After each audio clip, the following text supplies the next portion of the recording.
नमस्कार, आप सभी का फिर से एक बार स्वागत है हमारे चैनल चांदनी ज्ञान गंगा में। आज हम सुनेंगे निर्जला एकादशी व्रत कथा।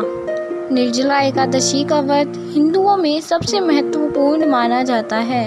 वर्ष में 24 एकादशियां आती हैं। इन सभी एकादशियों में ज्येष्ठ शुक्ल एकादशी सबसे बढ़कर फलदायी मानी जाती है, क्योंकि इस एक एकादशी का व्रत करने से हमें साल में आने वाली 24 एकादशियों का फल प्राप्त होता है। इसे पांडव या भीमसेन एकादशी भी कहा जाता है। आइए सुनते हैं निर्जला एकादशी की व्रत कथा। एक बार पांडवों में सबसे शक्तिशाली भीमसेन ने व्यास जी से कहा, हे परम बुद्धिमान पितामह, मेरी बात सुनिए। मेरे सभी भाई और माता कुंती, द्रौपदी, ये सभी एकादशी के दिन कोई भी भोजन नहीं करते और मुझसे भी हमेशा यही कहते हैं कि भीमसेन एकादशी के दिन व्रत करो, परंतु मैं उन लोगों से यही कहता हूँ कि मुझे भूख बर्दाश्त नहीं होती। मैं भगवान की शक्ति पूजा आदि तो कर सकता हूँ, दान भी दे सकता हूँ, परंतु भोजन के बिना मैं नहीं रह सकता। इस पर व्यास जी ने कहा, हे भीमसेन, यदि तुम नरक को बुरा और स्वर्ग को अच्छा समझते हो तो हर महीने की दोनों एकादशियों को अन्न मत खाया करो। भीम ने कहा, हे पितामह, मैं तो पहले ही कह चुका हूँ कि मैं भूख सहन नहीं कर सकता। यदि वर्ष भर में कोई एक व्रत हो तो कहिए।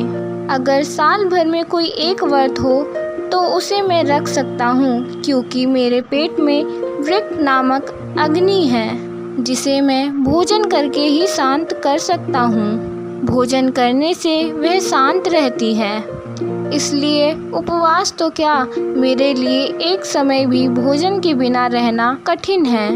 इसलिए आप मुझे कोई ऐसा व्रत बताइए जिसे वर्ष में केवल एक ही बार करना पड़े और मुझे स्वर्ग की प्राप्ति हो जाए। यह सुनकर व्यास जी ने कहा, हे पुत्र, बहुत से ऋषियों ने बहुत से शास्त्र बनाए हैं जिनमें थोड़े परिश्रम से ही स्वर्ग की प्राप्ति हो सकती है। इसी प्रकार शास्त्रों में बताया गया है कि दोनों पक्षों की एकादशी का व्रत करने से मुक्ति मिल जाती है। व्यास जी से ऐसी बातें सुनकर भीमसेन नरक में जाने की बातें सोचकर घबरा गया और कहने लगे कि मैं क्या करूं? 2 व्रत तो मैं नहीं कर सकता, लेकिन पूरे वर्ष में एक व्रत करने का प्रयत्न अवश्य कर सकता हूं। इसलिए पूरे वर्ष में केवल एक दिन व्रत करने से मुझे मुक्ति मिल जाए, ऐसा व्रत बताइए।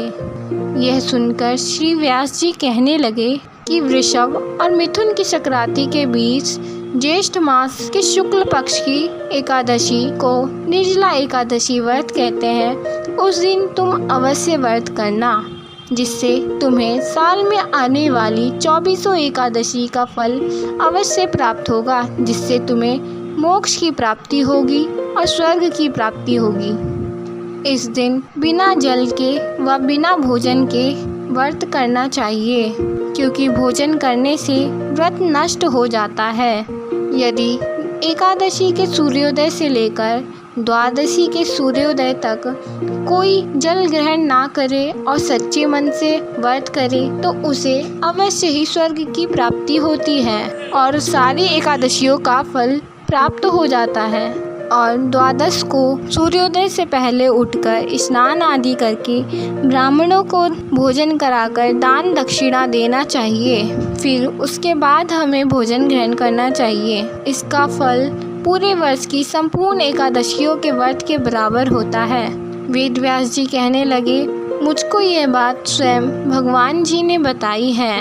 इस एकादशी के व्रत का पुण्य समस्त तीर्थों पुण्यों से अधिक है। मनुष्य निर्जल रहने से उसे समस्त पापों से मुक्ति मिल जाती है।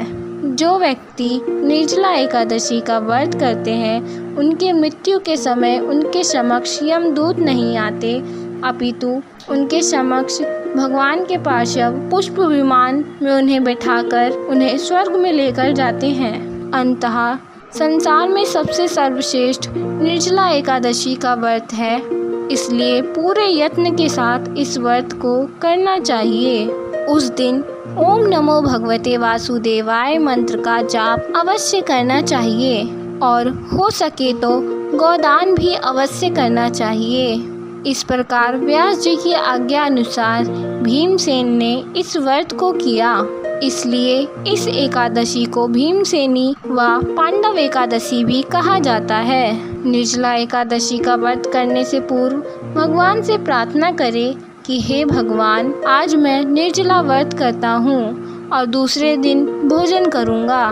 मैं इस व्रत को श्रद्धा पूर्वक करूँगा और आपकी कृपा से मेरे सभी पाप नष्ट हो जाएं। इस दिन जल से भरा हुआ घड़ा वस्त्र से ढककर दान करना चाहिए। जो लोग इस दिन यज्ञ आदि करते हैं उनका तो वर्णन ही नहीं किया जा सकता। इस एकादशी के व्रत से मनुष्य विष्णु लोक को प्राप्त होता है। जो मनुष्य इस दिन अन्न खाते हैं वो चंडाल के समान हैं, वे अंत में नरक में जाते हैं। जो निर्जला एकादशी का व्रत किया हो, चाहे उसने ब्रह्म हत्या की हो, चोरी करता हो, मदिरा पान करता हो या गुरु से द्वेष करता हो, इस व्रत के प्रभाव से स्वर्ग जाता है। व्यास जी ने कहा, जो पुरुष या स्त्री इस व्रत को श्रद्धा पूर्वक करते हैं उन्हें सबसे पहले भगवान का पूजन करना चाहिए और उसके बाद गोदान करना चाहिए और ब्राह्मणों को मिष्ठान व भिक्षा देनी चाहिए। इसके बाद जल से भरे कलश का दान अवश्य करना चाहिए। निर्जला एकादशी के दिन अन्न, वस्त्र, जूते आदि का भी दान करना चाहिए। जो भी मनुष्य इस कथा को श्रद्धा पूर्वक पढ़ते व सुनते हैं उन्हें निश्चय ही स्वर्ग की प्राप्ति होती है। तो ये थी निर्जला एकादशी की व्रत कथा। आपको यह कथा कैसी लगी?